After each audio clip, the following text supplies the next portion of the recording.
مولوی صاحب کو پیسے دے رہے ہو نا رجسٹر کے، تو پھر پوچھتے ہیں فیس دے 500 ہے، تو آپ نے یہ کیا پوچھ لیا؟ مسجد میں اونچا نہیں ہنستے جی، منع ہے۔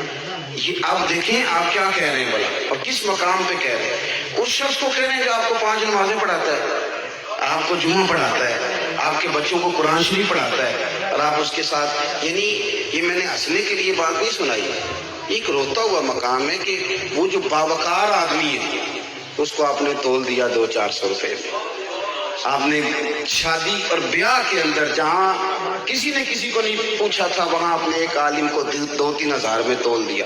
مجھے تو موقع نہیں ملتا، میں شادیوں پہ نہیں جا پاتا، لیکن عالم دین کو 2-4-3 ہزار روپے میں آپ نے تول دیا اور سب کے سامنے کہہ دیا فیس تو اتنی ہے، تو آپ کیا کہہ رہے ہیں؟ یہ طریقہ درست ہے نہیں، آپ کہاں تول رہے ہیں چیزوں کو؟ تو کھجور کی گٹھلی کے برابر بندوبست کرو سونے کا، بندوبست ہو گیا۔ حضور نے فرمایا ایک مکان کا بھی بندوبست کرو، ایک کمرہ چاہیے یہاں یہ اپنی بیوی کو لائے گا، حضور ہو گیا بندوبست۔ تو محبوب کریم نے فرمایا عثمان غنی کو بلاؤ، حاضر ہو گیا، حضور میرے لیے حکم کیا؟ فرمایا ایک بکرے کا بندوبست کر۔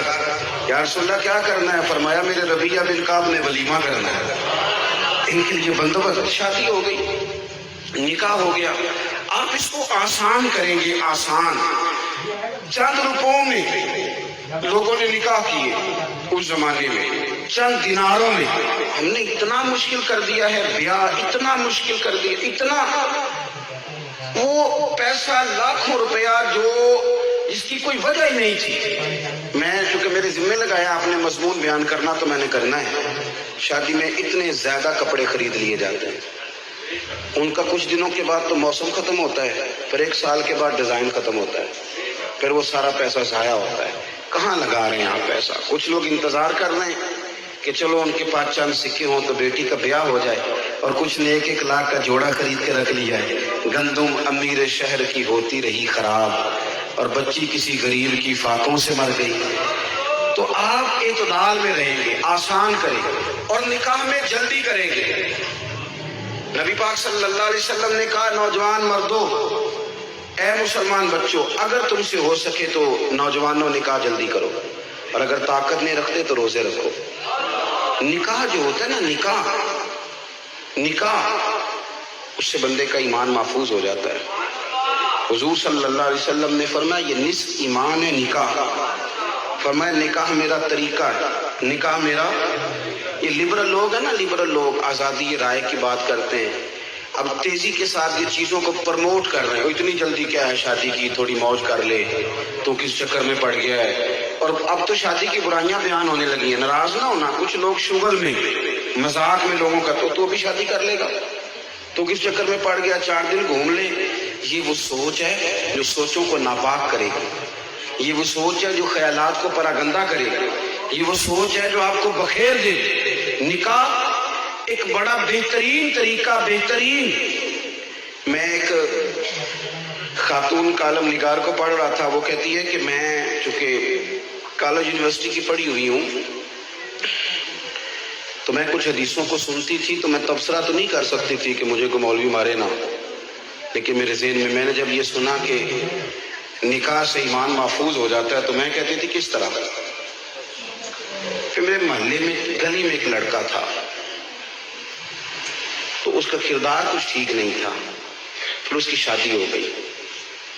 اس کے بعد بھی اس کا کچھ ماحول خراب رہا۔ جب اس کی بیوی میکے جاتی، والدین اس کے موجود رہے تھے، تنہا رہتے تھے، اس کے بعد بھی میں دیکھتی کہ مجھے لگتا کہ یہ کچھ چیزیں غلط کرتا ہے، ٹھیک نہیں ہے۔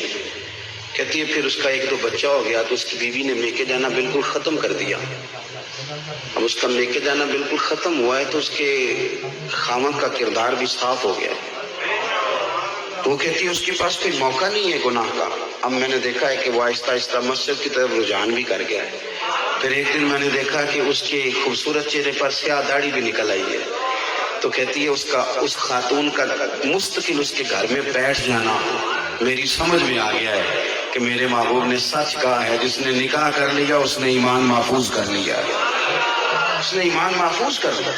آپ نکاح کی رغبت دیں گے اور کوشش کریں گے ماحول کے اندر شادیاں جلدی کی جائیں جس حد تک ہو سکے۔ حضور صلی اللہ علیہ وسلم نے ہمیں عجلت سے منع کیا، فرمایا کہ نماز جماعت کھڑی بھی ہو تو دوڑ کے نہ ہو، آرام سے چل کے آؤ، یہی حکم ہے نا جی، جماعت کھڑی بھی ہے تو دوڑ کے نہ آؤ، اعتدال کے ساتھ آؤ۔ لیکن حضور نے فرمایا بچی بچے کا مناسب رشتہ مل جائے تو شادی کرنے میں دیر نہ کرنا، پھر جلدی کرو، نکاح کر دو۔ جن کاموں میں جلدی کرنے کا حکم دیا ان میں سے ایک کام یہ ہے کہ شادی جلدی کرو۔ اس کے بعد پھر جس چیز کی ہمیں بڑی زیادہ ضرورت ہے وہ ہے بیٹی اور بیٹے کی تربیت، ان کی تربیت۔ بچی والے سکھائیں بچی کو خامند کے حقوق، سسر نہیں سکھا سکتا، ساس نہیں، وہ تو معاذ اللہ اپوزیشن سمجھتی ہے ساس سسر کو، وہ کیسے سکھائیں گے؟ سسرال والوں کی تو باتیں بری لگتی ہیں، وہ خود سکھائے، باپ سکھائے، بھائی سکھائے۔ اور جب کسی کے منہ سے کوئی کسی کو کسی کے حق میں قائل کرتا ہے تو بندہ جلدی قائل ہو جاتا ہے۔ یعنی میں آپ سے کہوں گا کہ میں بڑا اچھا آدمی ہوں، میں اس طرح ہوں، میں تو آپ کہیں گے یہ تو خود نمائی کر رہا ہے۔ لیکن اگر میرے دوستوں میں سے علماء میں سے کوئی بندہ بات کرے گا، کہے گا یار یہ بندہ اچھا ہے، میں نے سنا ہے کہ اچھے طریقے سے ملتا ہے، یہاں یہ جائیں تو چائے صحیح پلاتا ہے، اس کی مہمان نوازی ٹھیک، کوئی بات کرے گا تو لوگ کہیں گے جی آپ ٹھیک کہہ رہے ہیں۔ بھائی اگر خاوند اپنے منہ سے اپنے حقوق بیان کرے گا تو بیوی کیسے سمجھے گی؟ وہ کہے گی صرف یہی حدیث ہے، دوسری کوئی نہیں۔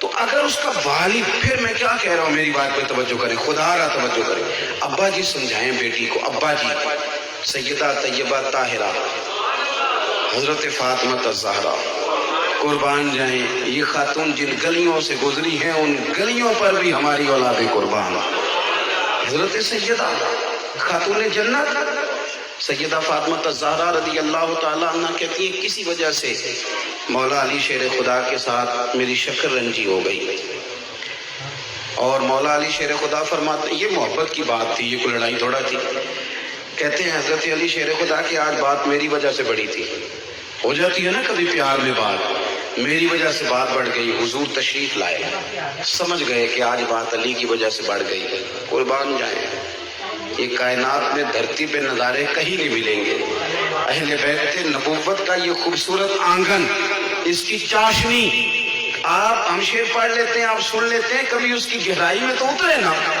فاضل بریلوی کہتے ہیں یہ اس آنگن میں جو لوگ بستے تھے وہ نور والے تھے، سارے نوری لوگ، نوری تیری نسل پاک میں ہے بچہ بچہ نور کا، اور تو ہے عین نور تیرا سب گھرانہ نور کا۔